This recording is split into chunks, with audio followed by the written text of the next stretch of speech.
A Christmas Carol by Charles Dickens.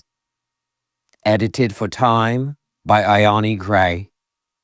Stave 4. The phantom slowly, gravely, silently approached. When it came near him, Scrooge bent down upon his knee, for in the very air through which the spirit moved it seemed to scatter gloom and mystery. It was shrouded in a deep black garment, which concealed its head, its face, its form, and left nothing of it visible, save one outstretched hand. But for this it would have been difficult to detach its figure from the night, and separate it from the darkness from which it was surrounded. He felt that it was tall and stately when it came beside him, and that its mysterious presence filled him with a solemn dread. He knew no more, for the spirit neither spoke nor moved. "I am in the presence of the ghost of Christmas yet to come." The spirit answered not, but pointed onward with its hand. "You are about to show me the shadows of things that have not happened, but will happen in the time before us. Is that so, spirit?" The upper portion of the garment was contracted for an instant in its folds, as if the spirit had inclined its head. That was the only answer he received. Although well used to ghostly company by this time, Scrooge feared the silent shape so much that his legs trembled beneath him, and he found that he could hardly stand when he prepared to follow it. The spirit paused a moment, as observing his condition, and giving him time to recover. But Scrooge was all the worse for this. It thrilled him a vague, uncertain horror, to know that behind the dusky shroud there were ghostly eyes intently fixed upon him, while he, though he stretched his own to the utmost, could see nothing but a spectral hand and one great heap of black. "Ghost of the future, I fear you more than any spectre I have seen. But as I know your purpose is to do me good, and as I hope to live another life and be another man from what I was, I am prepared to bear your company, and do it with a thankful heart. Will you not speak to me?" It gave him no reply. The hand was pointed straight before them. Lead on, lead on. The night is waning fast, and it is precious time to me. I know.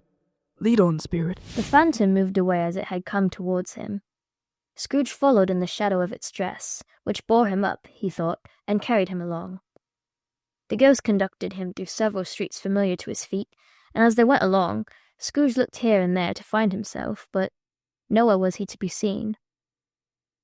They scarcely seemed to enter the city, for the city rather seemed to spring up about them and encompass them of its own act.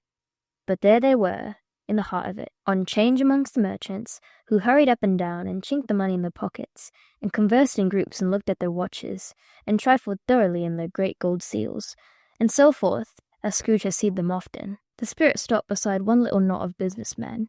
Observing that the hand was pointed out to them, Scrooge advanced to listen to their talk. Speakers and listeners strolled away, and mixed with other groups. Scrooge knew the men, and looked towards the spirit for an explanation. The phantom glided on into a street. Its finger pointed to two persons meeting. Scrooge listened again, thinking that the explanation might lie here. They entered poor Bob Cratchit's house, the dwelling he had visited before, and found the mother and the children seated round the fire. Quiet. Very quiet. The nosy little Cratchits were as still as statues in one corner, and sat looking up at Peter, who had a book before him. The mother and her daughters were engaged in sewing. "And he took a child, and sent him in the midst of them." Where had Scrooge heard those words? He had not dreamed them. The boy must have read them out, as he and the spirit crossed the threshold. Why did he not go on? The mother laid her work upon the table and put her hand up to her face. "The light hurts my eyes. They're better now again," said Cratchit's wife. "It makes them weak by candlelight. I wouldn't show weak eyes to your father when he comes home for the world. It must be near his time." "Pass it rather, but I think he walked a little slower than he used these few last evenings." They were very quiet again. At last she said, in a steady, cheerful voice that only faltered once, I have known him walk with Tiny Tim upon his shoulder, very fast indeed." "And so have I." The other children joined it. "And so have I." "And so have I." "But he was very light to carry." Mrs. Cratchit resumed her work. "And his father loved him, so there was no trouble, and and there's your father at the door." She hurried out to meet him, and little Bob and his comforter, he had need of it, poor fellow, came in. His tea was ready for him on the bob, and they all tried who should help him to it most.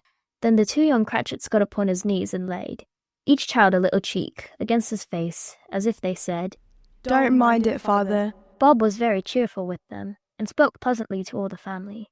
He looked at the work upon the table, and praised the industry and speed of Mrs. Cratchit and the girls. They would be done long before Sunday, he said. "Sunday? You went today then, Robert?" Yes, my dear. I wish you could have gone. Would have done you so good to see how green a place it is. But you'll see it often. I promised him that I would walk there on a Sunday. My little child. My little child. He broke down all at once. He couldn't help it. If he could have helped it, he and his child would have been farther apart perhaps than they were. He left the room and went upstairs into the room above, which was lighted cheerfully and hung with Christmas. There was a chair set close beside the child, and there were signs of someone having been there lately.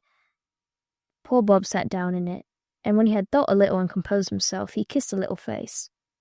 He was reconciled to what had happened, and went down again quite happy. It's just as likely as not one of these days, though there's plenty of time for that, my dear. But however, and whenever we part from one another, I am sure we shall none of us forget poor Tiny Tim, shall we? Or this first parting that there was among us? Never, father. And I know, my dears, that when we recollect how patient and how mild he was, although he was a little child, we shall not quarrel easily among ourselves, and forget poor Tiny Tim in doing it. Mrs. Cratchit kissed him. His daughters kissed him. The two young Cratchits kissed him. And Peter and himself shook hands. The spirit of Tiny Tim, thy childish essence, was from God. Spectre, something informs me that our parting moment is at hand. I know it, but I do not know how. Tell me, what man was whom we saw lying dead? The ghost of Christmas yet to come conveyed him, as before, though at a different time, he thought. Indeed, there seemed no order in these latter visions, save that they were in the future, into the resorts of a businessman, but showed him not himself. Indeed, the spirit did not stay for anything, but went straight on, as to the end just now desired, until besought by Scrooge to tarry for a moment. The spirit stood among the graves, and pointed down to one. He advanced towards it trembling. The phantom was exactly as it had been, but he dreaded that he saw a new meaning in its solemn shape. Before I draw nearer to the stone which you point, answer me one question. Are these the shadows of the things that will be, or are they the shadows of the things that may be only? Still the ghost pointed downward to the grave by which it stood. Men's courses will foreshadow certain ends, to which, if preserved in, they must lead. But if the courses are departed from, the ends will change. Say it thus with what you show me. The spirit was immovable as ever. Scrooge crept towards it, trembling as he went, and following the finger read upon the stone of the neglected grave his own name, Ebenezer Scrooge. Am I the man who lay upon that bed? Scrooge cried upon his knees. The finger pointed from the grave to him, and back again. No, spirit. Oh, no, spirit. He cried, tight clutching at its robe. Hear me. I am not the man I was. I will not be the man I must have been. Why show me this if I am past all hope? For the first time the hand appeared to shake. Good spirit, your nature intercedes for me and pities me. Assure me that I may yet change these shadows you have shown me by an altered life. The kind hand trembled. I will honor Christmas with all my heart, and try and keep it all the year. I will live in the past, the present, and the future. The spirits of all three shall strive within me. I will not shut out the lessons that they teach. Tell me I may sponge away the writing on this stone. In his agony he caught the spectral hand.